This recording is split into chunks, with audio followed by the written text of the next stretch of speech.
What's up, hello, my name is Emma, and today I'm going to be sharing with you guys the books that I read in the month of April. In the month of April, I completed 9 books, which I am super excited about, but I feel it is one of my more interesting reading months that I've had in a really long time because there are some books that are just like my favorite books of the year, and then there are others that I just really didn't care for as much, so it's a very well-rounded, unique wrap-up that I'm very excited to share with you guys. Additionally, in the month of April, we had Library Appreciation Week, and I made a video sharing some of the books that I plan to read this month as I was intending on only reading books from my library in celebration of how awesome libraries are.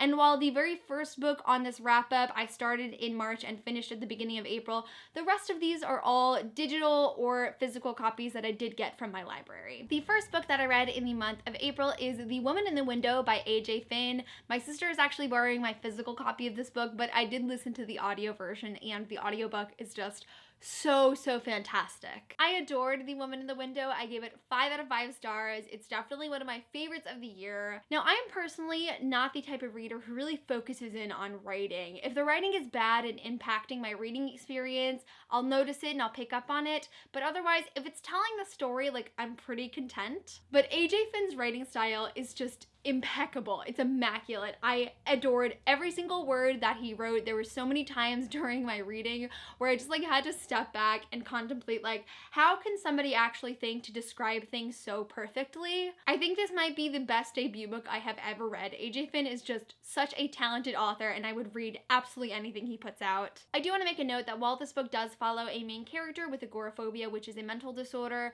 although it's not own voices, A.J. Finn has been very open about his experience with depression and bipolar disorder, and as I went to a signing and met him, which was so great, I'll leave the link to the vlog below if you want to check it out, he did express that he did a ton of research, especially by talking to people with agoraphobia. So while I can't tell you if it's great representation or not, I've heard great things from people with agoraphobia, and I'm confident that he really put work into creating a realistic and authentic portrayal. The Woman in the Window actually starts out pretty slow. It takes quite a while for anything to really happen in the book, but because A.J. Finn has just the most beautiful prose, I wasn't bored at all while reading. Like, every single line, no matter whether it was a super exciting scene or if it was just the main character scrolling on the laptop, I was totally engaged and I loved it. I don't think I've ever had an experience while reading a thriller where there wasn't at least one thing that I guessed beforehand, or one thing where I was like, no, this isn't true.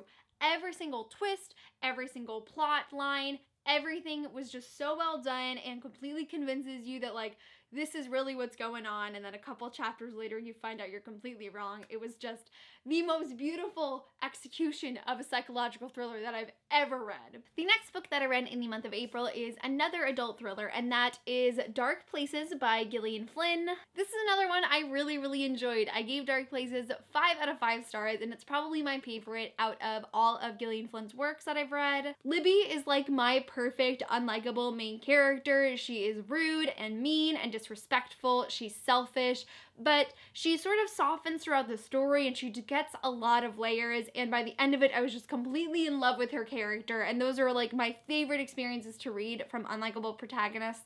I did not know going into this story that it is multiple perspectives, with Libby in the present day and then her mother and her brother Ben, who is convicted of murdering his family in the past, and I just thought it was the best way to go about this story. Additionally, it is a full cast audiobook recording, which was really great.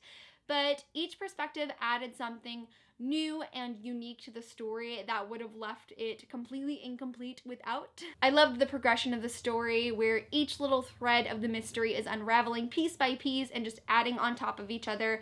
It was really well done. I really love Dark Places, and I'm so happy I read it this month. And then the next book that I listened to on audio in the month of April is Sharp Objects by Gillian Flynn. Unfortunately, this is my least favorite of Gillian Flynn's works. I gave it 2 out of 5 stars. Maybe I made a mistake reading 2 just amazing thrillers beforehand, especially having my favorite Gillian Flynn book being right before this one, but I really didn't like it. It does not compare to her other books. Sharp Objects is her debut, which I did not know, and it is like very obviously her debut. You can see in Sharp Objects and Gone Girl that like absolutely every part of her writing has improved. The writing style, the characterization, the plot progression, everything about her future books are so good.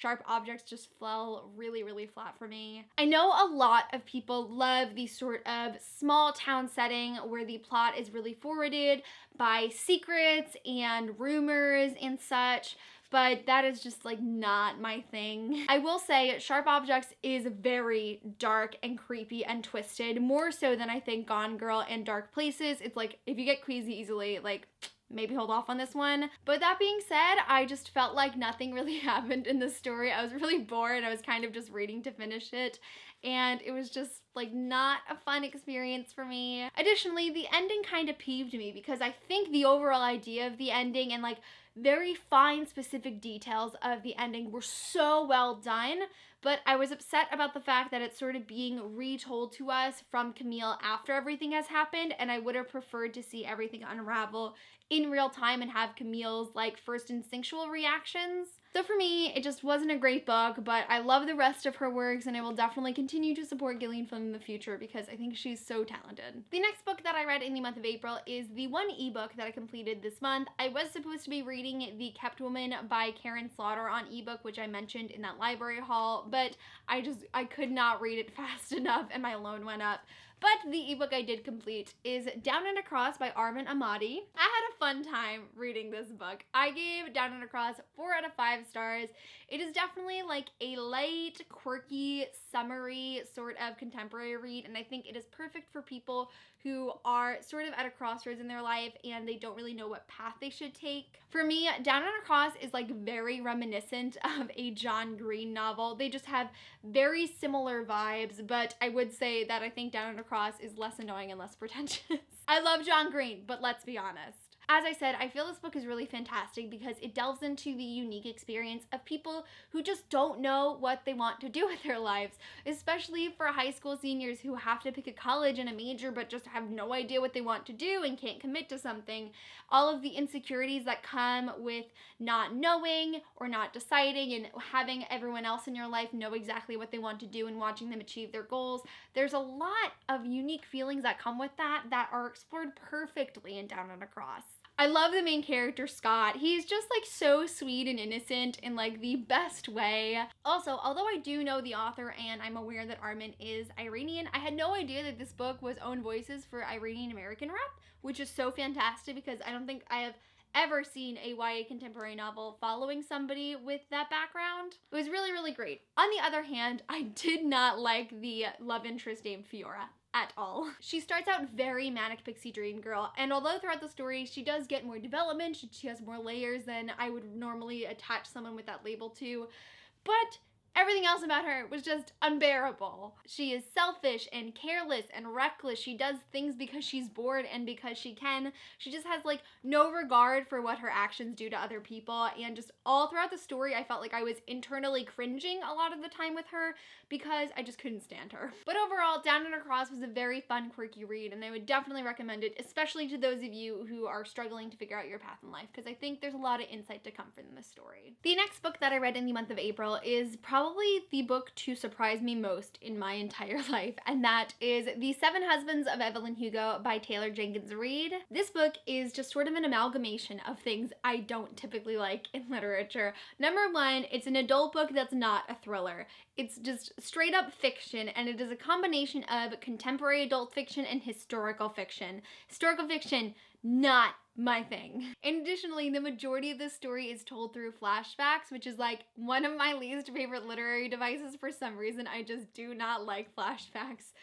But somehow, this book is one of my new favorite books of all time. Not just favorite of the month, not just one of my favorites of the year, of all time. I will never forget about this book. It was that amazing. This book has a lot of different representation, as we have a main character who is Cuban and also bisexual. We have a half black character. We have a lesbian side character. But the majority of that representation is expressed through like the 1930s to about 80s, and in addition to that, it is told through the lens of people of celebrity status who are living in the public's eye, and it is just so unique and interesting and like nothing I have ever read before. This book is just so compelling. Like, it was literally a struggle to put it down. The writing is so great. The characterization is just beautiful. I loved watching the development of every single character in this book and all of the things that they go through and the topics that are addressed, and it's just so amazing. I think I can say with confidence, The Seven Husbands of Evelyn Hugo is like the greatest book I have ever read. I know, that's a big statement to make. It is, I don't have the words to express how much I love this book. It's remarkable, it's spectacular. I feel, although like there wasn't much for me to like necessarily relate to in this book, I feel like it's truly influenced my life. I loved it so much, I don't even know what I'm saying anymore. I'm so happy I read it. I'm so happy. It completely caught me off guard with how much I loved it. And this is not a book I will ever forget about. I will be carrying this story with me for the rest of my life, and I'm so sure about that. The next book that I read in the month of April is Hunting Prince Dracula by Carrie Maniscalco, which is the second book in the Stalking Jack the Ripper series. Now, I read Stalking Jack the Ripper, like, not last January, but the January before, and I really did not like it. It was just not for me, but I had been hearing really great reviews of the second installment, and especially from people who also did not enjoy the first book. That is what really sold me. So I was like, let me continue, let me give it a try, because I was still really intrigued by the story. Unfortunately, it still stands true that the series is just not made for me. I ended up giving Hunting Prince Dracula 3 out of 5 stars. Now, I have to say, there isn't much I feel is wrong with this book. I do feel that the writing could be a little bit stronger, and it is no means the most complex and interesting and compelling mystery that I've ever read. I feel like there's a lot of improvement that can be made there as well. But the main reason I didn't enjoy this book is I just didn't enjoy it. As I said, historical fiction is really not for me. Every single time I pick up a historical fiction book, I feel like there is just a barrier in between me and the story based on the difference in time periods, and I just can't connect to them as well as contemporary books, and that's just something I've always had as a reader. My overall feelings on this series can really be summed up by the statement that the idea of this book, in theory, is phenomenal and fantastic and completely revolutionary, but the execution is just not as great in my opinion. I will say, I love the main characters of this story and their relationship. It's not that I necessarily disliked them in book 1, but I just didn't have strong feelings towards them. But after this book, I am perpetually in love with Audrey Rose and Thomas Cresswell. Both of them are fantastic as individuals. I so adore Audrey's independence and her strength and determination and intelligence, and I love how witty and resourceful and just all around wonderful and flirty and fantastic that Thomas Cresswell is. But I also love them together. They have the most equal, respectful relationship, which is really rare in YA. And every scene with them is just electric, and I love reading about them. I would read anything with Audrey and Thomas in it, even though the series is like not my thing. I'm 100% continuing because I need to know where their story goes, and I'm just so in love with them together that it's really propelling me to finish the story. So I've just accepted that like this is not a series for me. I will never love it as much as my peers do, and that's okay, but I will be continuing with it, and I'm of course always hopeful that the third book will surprise me and make me really love the series. The next book that I read in the month of April is 12 Steps to Normal by Farah Penn. This is a book that I have been hyped for since I just heard about it. I've been really excited about this book for months, and I finally picked it up, but unfortunately I was really let down by it. I ended up giving 12 Steps to Normal 2.5 out of 5 stars. While I understand that I did place high expectations on this book, and that's my fault, I just felt there was so much room for development and expansion that never came. Firstly, I really didn't like the writing. This is a debut novel, and it's understandable, but there was just so much improvement that could be made in her writing style in like every aspect, whether it's characterization or description or dialogue. This book sort of follows the trend of storytelling where it is like they did this and then they did this and then they did this and then they did this, and like that would be a paragraph, and it's just it doesn't flow naturally. It's not very expansive, and I don't like stories that are told that way. There's a lot of characters in this book, and I can definitely imagine that creating a large cast of many well-developed characters would be extremely difficult. It felt like they all just had one thing that defined them, and that was just the only thing we kept reverting to. And I think had the cast been smaller, because there were totally characters that could have been trashed and didn't need to be there, and we had put more focus into building them up to be full and complete, it would have been a lot better. But it felt like the author had just like divided their time amongst too many characters to fully focus on them. And the thing I was let down by the most in this story is the whole synopsis is about this girl, Kira, who has a father who is an alcoholic, and he has recently gotten out of rehab, so she's going back to live with him, and it's all about her trying to learn to forgive him and to reconnect with him. I've mentioned that my father is a recovered addict, so that's why I was really excited for this book, and the author also had a father who was alcoholic. So I'm not at all like critiquing her personal experience or anything by saying this. I think it's so awesome that she wrote this book, but the development of her relationship with her father was just not there. The majority of this book is just Kira reconnecting with her peers. She's trying to get back into her friends' good graces after ignoring them, and she's realizing that some people she used to be close with aren't the same people anymore, and that other people in her life might be more present now. But there were just so few scenes of her really engaging with her father, and like that's what I wanted the whole story to be. Their relationship was just not really developed. And that's not to say that their scenes weren't good. I really loved the moments between Kira and her father, but everything else going on in the story was so much heavier than their relationship, and I wanted it to totally be reversed. Besides the relationship between Kira and her father, which I did genuinely enjoy, I do also like the thought of Kira trying to like reconnect with old people in her life and all of those different realizations that I described before. That was also done really well. But just overall, I feel like every aspect of this book has significant improvements that could be made, and it just was not a favorite of mine, which is really disappointing, but I'm still glad I read it, and I do think there's still a lot of value to come out of this story. The next book I completed in the month of April is one I'm not ready to talk about. I finished this book maybe like a week ago. I'm not ready to talk about it. And that is The Way I Used to Be by Amber Smith. I picked this one up. I was just scrolling on Overdrive. I just needed a new audiobook. I realized I had read a lot of thrillers through audio recently, and I just needed a YA contemporary. So I picked this one because it's been on my TBR, and I was not prepared, man. As I said in my Goodreads review and on my Instagram, I feel like my feelings on this book can really be summed up by the fact that I spent the last 3 hours of this audiobook just lying in the dark at 1:30 in the morning, bawling my eyes out to the point where I could not breathe. It's that good. I loved The Way I Used to Be. It stole my heart. Oh my god, I'm getting emotional thinking about it. Fuck.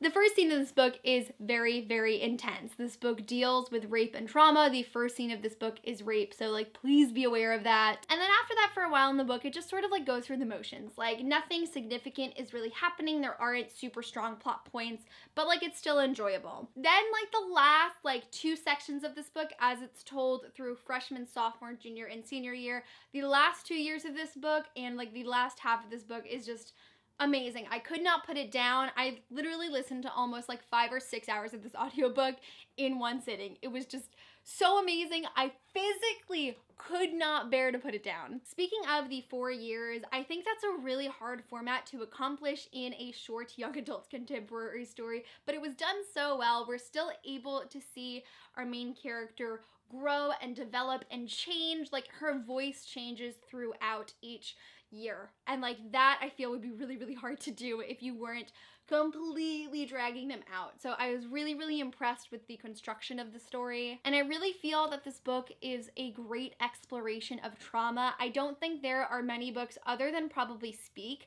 that have really delved into experiencing and growing with trauma, and it's just so well done. There were a lot of times in this book where I was so frustrated with Eden because of the way she's treating other people and the way she's reacting to them and how she's causing so many more problems for herself that don't need to exist. But I had to keep telling myself, like, this is an expression of trauma and I don't have the right to judge someone for reacting in this way. So I feel like it really challenged me as a person, which is super powerful, and I loved it. It's really great. Everything about this book is great. I love it so much. I want to reread it for like ever. I can't even coherently talk about it. It is emotional and powerful and inspiring and dark and twisted and amazing, and I love it so much. And so the final book that I read in the month of April is Beneath the Sugar Sky by Shauna McGuire, which is the third book in the Wayward Children series. Now, on top of all of these like long, intense stories that I've read this month, I felt like I really needed a short book. And while I have read the rest of the series, the first 2 installments, on ebook, my library didn't have this one on ebook yet, so I went and I got the physical copy. And I really enjoyed Beneath the Sugar Sky. I gave it 4 out of 5 stars. I will say it's probably my least favorite compared to Every Heart a Doorway and Down Among the Sticks and Bones.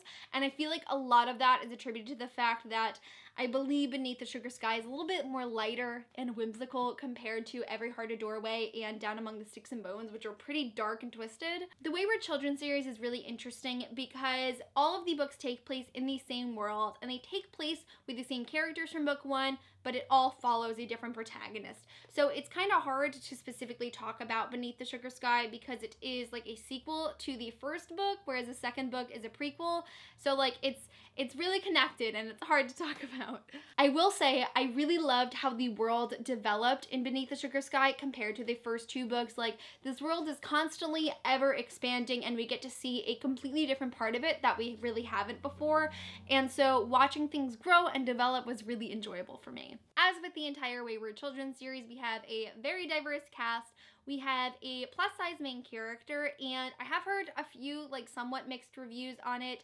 Most people say that it's great, but some people do feel that like it was a little oversaturated in the story and it was the main character's only characteristic, which I can totally understand. But we do have a transgender side character, we have an asexual side character who is the main character in another book, and it's just all around really great. I really love the Wayward Children series, especially because I am not a magical realism fan whatsoever. I don't know how this story hooks me, but I think it's a combination of Seanan McGuire's absolutely amazing writing style and just like the whimsicality of the world mixed with that darkness that I love in the first 2 books. This is really, really great. So if you're somebody that likes those types of stories that are like a combination of reality and magic and like twisted reality sort of things, I really loved it and I would definitely recommend this series. So that really concludes my April wrap up. I had a great time reading all these books this month. I had an especially great time supporting my library even more than I normally do. Although this wrap up concluded some of my not so favorites, some of my favorites of all time have come from this month, and I think that's really awesome.